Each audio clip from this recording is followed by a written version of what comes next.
আসসালামু আলাইকুম। আমি মোহাম্মদ শাহাদত হোসেন। স্বাগতম জিএস এর নতুন টিউটোরিয়ালে। আজকে আমরা দেখব কিভাবে কন্ট্রোল ম্যাপ তৈরি করতে হয়। তো কন্ট্রোল ম্যাপ তৈরি করার জন্য অবশ্যই একটা শেপ ভ্যালু ওপেন করতে হবে। সেখানে যে আমাদের জিপিএস ভ্যালু সেটা ইনপুট দিতে হবে। তারপর আমরা কন্ট্রোল ম্যাপ তৈরি করতে পারবো। তো এরকম আমরা গত পর্বে দেখেছি কিভাবে জিপিএস ভ্যালুটা ইনপুট করতে হয়। সেটা আমরা দেখেছি। এই পর্যন্ত রাখা ছিল। তো এখন আমরা কিভাবে কন্ট্রোল ম্যাপ করতে হয় সেটা আমরা দেখব। তো এখান থেকে আমরা এখানে আর্ক টুল বক্স নামে একটা যে অপশন আছে সেখানে আমরা ক্লিক করব। করার পর এখানে একটা আর্ক টুল বক্স আসবে। তো এখান থেকে আমরা 3D অ্যানালিস্ট টুলস যেটা সেখানে আমরা এটাকে প্লাস করার পরে এখানে দেখা যাবে যে রাস্টার ইন্টারপোলেশন এখানে একটা অপশন আছে। এখানে প্লাস করার পরে ক্লিকিং যেটা সেটা আমরা ডাবল ক্লিক করব। করার পরে এরকম আসবে ইনপুট পয়েন্ট ফিচার। আমরা কোনটা ইনপুট দিতে সেখানে আমরা এখানে দেখাবো। তো এখন আমাদের শীট 4s ইভেন্ট যেটা সেটা আমরা এখানে দেওয়া আছে, এটা কপি করলাম, সময় লাগবে।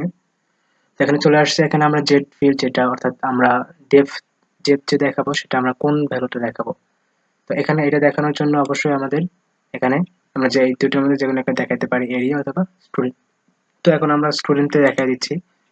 অর্থাৎ কন্ট্রোল ম্যাপটা হলো যে আমরা যে ডাটাগুলো ইনপুট দিয়েছি সেই ইনপুট ডাটাগুলো একটার তুলনায় আরেকটার ডেপথ কিরকম, মানে কতটুকু ছড়াইয়া থাকবে সেটা হলো নির্ভর করবে হলো এই ডাটার উপরে, এবং সেই ডাটাটাকে আমরা শো করবে এখানে। তো এখানে আমরা এখানে অনেকগুলো অপশন আছে, স্ফেরিক্যাল, সার্কুল, আমরা স্ফেরিক্যালটাই দিয়ে দিলাম। এবার এখন সরি স্ফেরিক্যাল দেওয়ার পরে এবার এখন এনভায়রনমেন্ট আমরা শো করবো যে কতটুকু এনভায়রনমেন্টের মধ্যে এই যে আমাদের কন্ট্রোল ম্যাপটা তৈরি হবে সেটা কতটুকু এরিয়ার মধ্যে, সেটা আমরা এখান থেকে শো করতে প্রসেসিং এক্সটেন্ড যেটা সেটাতে এখান থেকে ডিফল্ট দেওয়া আছে। এখান থেকে আমরা just same as BD admit অর্থাৎ আমাদের বাংলাদেশের যে ম্যাপটা আছে সেই ম্যাপ অনুসারে কতটুকু হবে সেটা আমরা দেখাবো। এবার ওকে করে দিই। এবার এটা একটু সময় লাগবে, চলে আসছে, রিং হয়ে গেছে, কিন্তু আমরা এখানে দেখতে পাচ্ছি না, কারণ হলো আমাদের যে বিজিডি অ্যাডমিন টু যেটা সেটা উপরে আছে, অর্থাৎ বাংলাদেশের এই ম্যাপটা উপরে আছে, সেটা আমি দেখতে পাচ্ছি। যদি আমরা এখানে এটাকে নো কালার দিয়ে দিই তাহলে আমরা দেখতে পারবো। এখান থেকে এটা নো কালার করে দিলাম, সরি হোয়াইট হয়ে গেছে, নো কালার। এটাকে ইনক্রিজ করে এখানে ওকে করে দিলাম। তাহলে এখন দেখা যাচ্ছে যে আমাদের এই যতটুকু আমাদের ম্যাপ ততটুকু দেখানোর কথা ছিল, কিন্তু দেখা যাচ্ছে পুরোটা জুড়ে। তো সেটা আমরা একবার ঠিক করবো। তার আগে এখানে দেখা যাচ্ছে যে আসলে ক্লিকিং করার পরে অর্থাৎ কন্ট্রোল ম্যাপ তৈরি করার পরে এখানে কিভাবে সেটা শো করতেছে। এখানে দেখেন যে ভ্যালুগুলো আছে সেই ভ্যালুগুলো কিন্তু এখানে কোন কালারটা কতটুকু দেখাচ্ছে সেটা এখানে আছে, যে এই কালারটুকু এতটুকু দেখাচ্ছে, এই কালারটা এতটুকু দেখাচ্ছে, এত টাকা এত এত। তো সেটা এখন আমরা এখানে দেখতেই পাচ্ছি যে কোন কালার ভ্যালুটা দেখা যাচ্ছে, যে এখানে এই কালার যেটা এটার ভ্যালু সবচেয়ে বেশি, যার কারণে এটা কিন্তু ঢাকা ভার্সিটিতে আছে, অর্থাৎ এখানে সবচেয়ে বেশি স্টুডেন্ট ছিল, যার কারণে এটা এই কালারটা এখানে আসছে। তারপরে যেটা কালার সেটা তারপরে আসছে, আর এই কালারটা আবার রাজশাহী ভার্সিটি যেটা সেখানে আসছে, কারণ হলো যে তার চেয়ে একটু কম স্টুডেন্ট হলো এখানে। আর এগুলো তারপরে একের পর ক্রম অনুসারে এটা চেঞ্জ হয়েছে।